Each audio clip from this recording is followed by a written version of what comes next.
Hello friends, இன்றைக்கி இட்லி பொடி தான் பார்க்க போகிறோம். கருவேப்பிலை பொடி. ஃபஸ்ட்டு 1 கப் கடலைப்பருப்பு எடுத்து 1/2 ஸ்பூன் எண்ணெய் சேர்த்து இந்த அளவுக்கு வறுத்து எடுத்து வச்சுக்கிறேன். அடுத்தது அதே கப்பில் உளுந்து எடுத்துக்கிறேன், முழு உளுந்து, வெள்ளை உளுந்து. இதையும் கடாயில் சேர்த்து பொன்னிறமாக வர அளவுக்கு வறுத்து எடுத்துக்க வேண்டியதான்.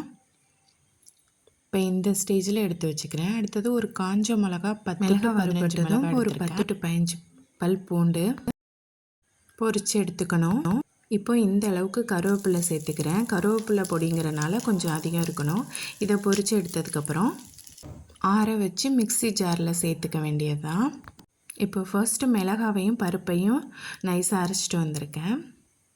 நெக்ஸ்ட்டு வறுத்த பூண்டு பல்லை சேர்த்து அதில் தேவையான அளவு உப்பு, அதுக்கப்புறம் பொரித்து வச்ச கருவேப்பிலையும் சேர்த்து எந்த அளவுக்கு பிடிக்குமோ அந்த அளவுக்கு நைஸாக பொடியை லாஸ்ட்டாக 1/2 ஸ்பூன் பெருங்காயத்தூள் சேர்த்துருக்கேன்.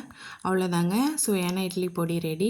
இப்போ நாங்கள் கிறிஸ்பி தோசையோடு அதை ஆட் பண்ணி சாப்பிட போகிறோம்.